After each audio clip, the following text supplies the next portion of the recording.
Bank account freeze को लेकर बहुत सारी बातें की जा रही हैं। ये भी बातें की जा रही हैं कि क्या 90 दिन में अपने आप अकाउंट फ्रीज हो जाएगा। ये बातें क्यों की जा रही हैं इस पे भी चर्चा करेंगे, लेकिन उससे पहले अगर बैंक अकाउंट फ्रीज हुआ है तो उसके कारण पे बात कर लेते हैं कि उसका कारण क्या है, और उसके बाद बात करेंगे उसके निवारण पे। देखिए 2022-23 से लेके प्रॉब्लम स्टार्ट हुई। 2023 में doctor Sajir versus Reserve Bank of India का पहला केस आया, जिसमें ये समाधान भी दिया गया कि आखिर बैंक अकाउंट फ्रीज क्यों हुआ है और बैंक अकाउंट अनफ्रीज होगा कैसे। डॉक्टर साजिर के जजमेंट में डिस्प्यूटेड अमाउंट को होल्ड करके बैंक अकाउंट अनफ्रीज करने के लिए कहा गया था, लेकिन धीरे धीरे समय चेंज हुआ। उसके बाद कुछ अमाउंट होल्ड होने लगे, कुछ अमाउंट फ्रीज होने लगे। यहाँ तक बात आई कि जिन बैंक अकाउंट्स में ज़्यादा कंप्लेंट्स हैं वो एक म्यूल के शिकार माने गए, क्योंकि RBI reserve Bank of India के पास एक टूल है जिसका नाम है म्यूल हंटर, जो मनी म्यूल्स को पहचानता है। अब सबसे पहले हम बात कर लेते हैं what is money mule. Money mule का मतलब है, म्यूल का मतलब है खच्चर, मनी का मतलब पैसा, कि आपके बैंक अकाउंट को कोई इस तरीके से यूज़ कर रहा है जिसपे माल ढोने के लिए, यानी पैसे को एक अकाउंट से दूसरे अकाउंट में ट्रांसफ़र करने के लिए, फॉर्म ऑफ मनी चेंज करने के लिए आपके अकाउंट का यूज़ किया जा रहा है। That is money mule. अब मनी म्यूल का पता कैसे लगता है, तो 2-3 कारण होते हैं मनी म्यूल का पता लगने की। हालांकि डेफिनेशन है कि हम एक म्यूल हंटर, एक एप्लीकेशन है, एक AI की एप्लीकेशन है जिसका यूज़ म्यूल हंटर के रूप में किया जा रहा है। लेकिन म्यूल के लिए एक ये भी है, अगर ज़्यादा से ज़्यादा कंप्लेंट्स आपके अकाउंट पे आ रही हैं, चाहे वो कंप्लेंट 2 रुपये, 5 रुपये, 50,000 रुपये, कितने भी रुपए की हों, बार बार अगर कंप्लेंट्स हैं, मल्टीपल कंप्लेंट्स हैं, तो आपके अकाउंट पे भी मनी म्यूल की तरह माना जा सकता है। क्योंकि बहुत सारी जगह ये आदेश भी पारित हुआ है। राजस्थान, दिल्ली, उड़ीसा में भी एक साइबर कवच नाम से चल रहा है, जिनके बैंक अकाउंट्स पर मल्टीपल कंप्लेंट्स हैं, मल्टीपल स्टेट से कंप्लेंट है, उनको अरेस्ट भी किया जा रहा है और उसके साथ साथ उनको मनी म्यूल की कैटेगरी में रखा जा रहा है। तो सबसे पहले जो हमने बात स्टार्ट की फ्रीजिंग क्यों हुआ, फ्रीजिंग के बाद हमने स्टार्ट की मनी म्यूल की। अब मनी म्यूल के साथ प्रॉब्लम क्या हुई? मनी म्यूल के साथ प्रॉब्लम ये हुई कि जैसे ही उस व्यक्ति के अकाउंट में म्यूल का फ्लैग लगा, वो अकाउंट EDD में भी चला जाता है। EDD मतलब एनहांस ड्यू डिलीजेंस, यानी बैंक एक EDD का फ्लैग भी लगा रहती है कि इस अकाउंट को खोलने के लिए, ऑपरेट करने के लिए, किसी भी तरीके की प्रोसेस करने के लिए हमें एक बार EDD इसका चेक करना है। दूसरी चीज़ ये कि जिन बैंक अकाउंट्स पर मल्टीपल कंप्लेंट्स की वजह से साइबर होल्ड लगा है, उनके लिए कोई भी पुलिस स्टेशन से कोई भी, अगर मान के चलिए NOC आपको कलेक्ट करनी है, नो ऑब्जेक्शन सर्टिफिकेट आपको कलेक्ट करना है, तो ये भी देखा जाता है कि इस अकाउंट पे कितनी कंप्लेंट्स हैं। क्योंकि अगर उनको लगता है कि ये बैंक अकाउंट किसी साइबर क्राइम में यूज़ हुआ है, तो वो उस अकाउंट को अनफ्रीज नहीं करते हैं। इन सभी समस्याओं पर बड़ी डिटेल में हम बात करेंगे। नमस्कार, मैं एडवोकेट आदर्श सिंगल, राजस्थान हाईकोर्ट जयपुर। तो हमने शुरुआत की किसी भी बैंक अकाउंट के फ्रीज होने की और एक जजमेंट की, जो पहले बार इंडिया में आया केरल हाईकोर्ट के द्वारा, डॉक्टर साजिर का जजमेंट। इसके बाद समस्याएं बहुत बढ़ती गई। बहुत बढ़ने का मतलब ये है कि आजकल एक अकाउंट पर मल्टीपल कंप्लेंट्स आने लग गई हैं। मल्टीपल कंप्लेंट्स अगर आपके अकाउंट पे हैं तो आपको करना क्या है, बिल्कुल स्टेप वाइज हम इस चीज़ का तैयार करेंगे। एक स्टेप बाय स्टेप इन सारी चीज़ों को बहुत अच्छे से हम समझने का प्रयास करेंगे। सबसे पहले मान के चलिए हम 3 कैटेगरी बनाते हैं। एक कैटेगरी वो जिन्होंने गेमिंग किया, एक कैटेगरी वो जिन्होंने ट्रेडिंग किया, और एक कैटेगरी वो जो नॉर्मल अपने बिजनेस ट्रांजेक्शन्स हैं, चाहे वो किसी भी तरीके के हो सकते हैं, कोई भी एज ग्रुप का कोई पर्सन हो सकता है। पहली कैटेगरी पे हम बात करें, वो व्यक्ति जिन्होंने गेमिंग किया, गेमिंग की वजह से उन पर बहुत सारी कंप्लेंट्स आ गई। अब गेमिंग की वजह से अगर आपके पास कंप्लेंट्स आ गई हैं, तो सबसे पहले तो आपको ये बताना है कि वो गेमिंग एप्लीकेशन लेजिटिमेट था या नहीं था, क्योंकि हर राज्य का एक अलग कानून है। हर राज्य का कानून क्या है जी? हर राज्य का कानून ये, कोई तो यूज़र जो गेम खेलता है उसको भी एज ए क्रिमिनल ट्रीट करते हैं, एज ए अक्यूज ट्रीट करते हैं, और ये कहा जाता है कि इन्होंने भी कोई ना कोई क्राइम किया है।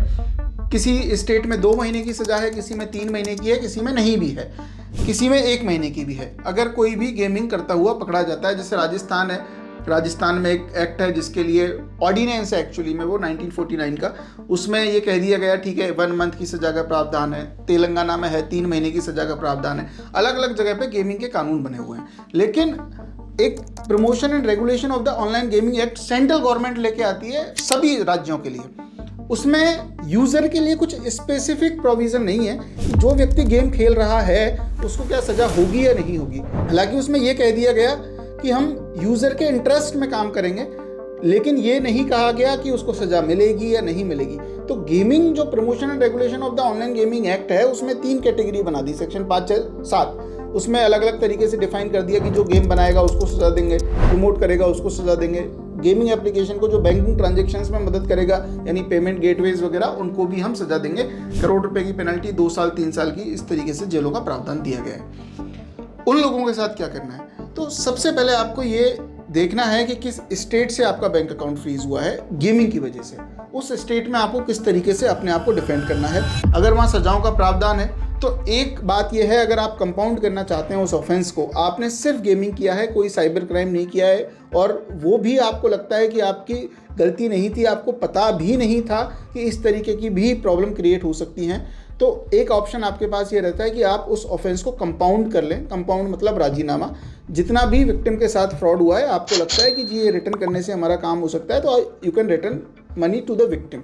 अगर हम गेम खेलने की कैटेगरी में बात करें, क्योंकि बात ये आती है कि आप अपना प्रूफ कैसे दे पाएंगे किसी भी लीगल गेमिंग एप्लीकेशन का, क्योंकि आप भी गेमिंग एप्लीकेशन पर अगर गेम खेलते हैं तो आपको ये प्रूफ देना पड़ता है कि वो एप्लीकेशन लीगल था या नहीं था, क्या वो कानूनों के तहत चल रहा था या नहीं चल रहा था। अगर ये गेमिंग एप्लीकेशन लीगल होते तो बड़े बड़े गेमिंग एप्लीकेशन, चाहे ड्रीम 11 हो चाहे और कोई हो, ये लोग अपने मनी ऑपरेशंस को बंद नहीं करते। हालांकि अब प्राइजिंग मनी के रूप में ये लोग काम कर रहे हैं, लेकिन उस तरीके से काम नहीं कर रहे जैसा पहला ये विनिंग अमाउंट के रूप में काम कर रहे थे, एक्सपेक्टेशन ऑफ विनिंग के रूप में काम कर रहे थे।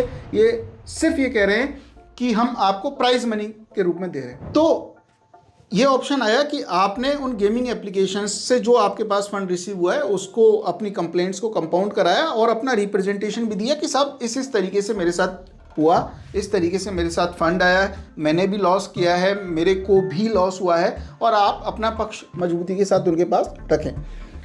ज़्यादा प्रॉफिट नहीं है उन गेमिंग एप्लीकेशन वाले बच्चों को या लोगों को जिन्होंने गेमिंग एप्लीकेशन खेला और वो ये सोच रहे हैं कि हमारा कौन क्या कर लेगा, हम निर्दोष हैं, हमारी कोई गलती नहीं है। हो सकता है सर आप निर्दोष हो, लेकिन अगर कोई काम करना क्राइम की डेफिनेशन में आता है तो आप ना चाहते हुए अनजाने में भी वो काम करते हैं तो भी आप एक तरीके से अक्यूज की कैटेगरी में आ जाते हैं उस कंप्लेंट के बेस को लेकर। अब बात करते हैं हम ट्रेडिंग एप्लीकेशंस को लेके। अगर कोई व्यक्ति ट्रेडिंग करता है, ट्रेडिंग अकाउंट फ्रीज हो जाता है। अब ट्रेडिंग में भी ये वाली चीज़ है कि आप किस एप्लीकेशन पर ट्रेड कर रहे हो, क्योंकि बहुत सारे ट्रेडर्स ऐसे भी हैं जिन्होंने बाइनेंस पे जाके ट्रेड किया। मान के चलिए बाइनेंस एप्लीकेशन पे उन्होंने USDT परचेज की 98 रुपीज़ की, USDT परचेज कर ली उन्होंने 98 रुपीज़ की, उन्होंने 1 लाख रुपए की USDT अपने वैलेट में ले ली।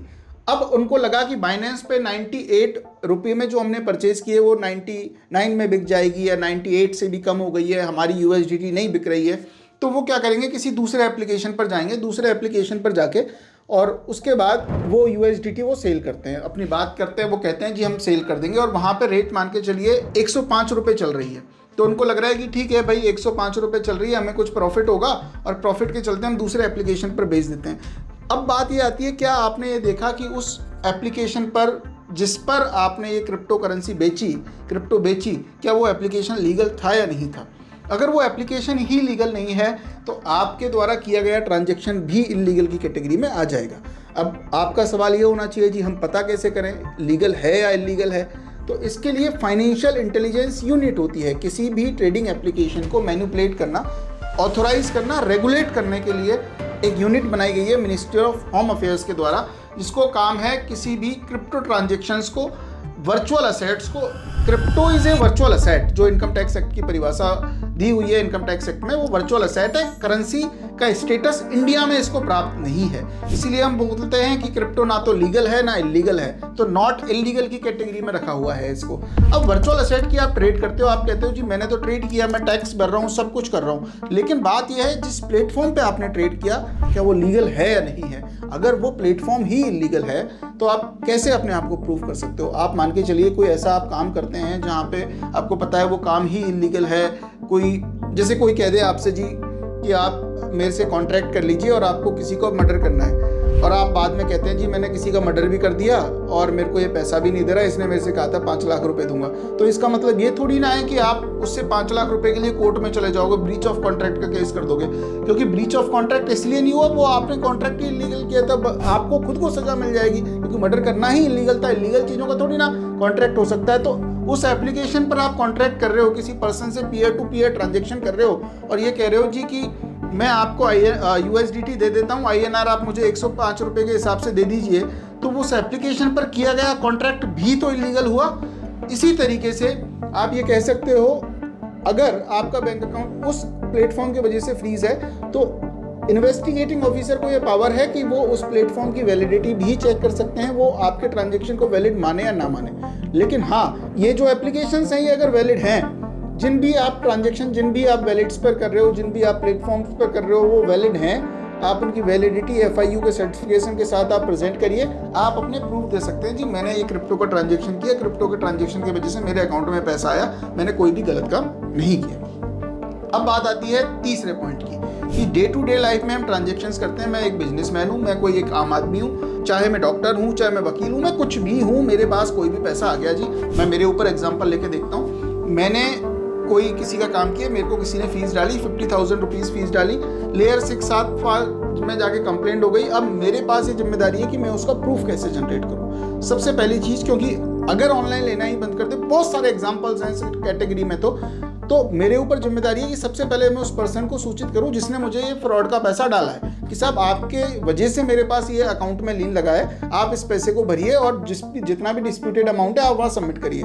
वो रेडी होते हैं, ठीक है, वेल एंड गुड, अदरवाइज मैं उनके अगेंस्ट में कार्रवाई कर सकता हूँ। हाँ, वो भी ये कह सकते हैं कि साहब मुझे भी नहीं पता था कि ऐसा क्यों हुआ, क्या नहीं हुआ, लेकिन मेरी जो वर्डन है, मेरी जो शिफ्टिंग है, मेरे ऊपर जो भी आरोप है वो आपके ऊपर शिफ्ट हो जाएंगे, क्योंकि आपने डाला वो फ्रॉड का पैसा। कोई भी इन्वेस्टिगेशन का पार्ट अगर मैं बना या कोई भी पर्सन बना जो इस कैटेगरी का है, जहाँ पे वो अपना कोई भी काम कर रहा है, कोई प्रोफेशनल वर्क कर रहा है, कोई लीगल वर्क कर रहा है, कोई बिजनेस कर रहा है, उस कैटेगरी में अपने से ऊपर वाले लेयर के पर्सन का नाम वो ले सकता है। अब दूसरे कुछ एग्जांपल्स मैं दूं। अभी एक केस मेरे पास आया, जो एक बढ़िया होटल चलाते हैं अपनी और बहुत अच्छा रेस्टोरेंट भी है, उनका सब कुछ है। वो केस आया कि जी मेरे अकाउंट को फ्रीज कर दिया गया जी। बताइए कारण क्या है। उनके डिस्प्यूटेड अमाउंट देखे गए, एक में कोई 200 रुपये है, एक में कोई 300 रुपये है, एक में कोई 500 रुपये, मतलब वो अमाउंट जिसमें कुछ लोग आए, कुछ लोगों ने खाना खाया और कुछ लोगों ने खाना खा के वो ऑनलाइन फ़ोन पे पेटीएम पैसा किया और पेटीएम पैसा करने के बाद वो अकाउंट होल्ड लग गया और अकाउंट हो गया फ्रीज। अब बात ये, वो आदमी कैसे दे? अगर उनके पास बिल है तो वो बिल भी दे सकते हैं, बिल नहीं है तो क्या करें?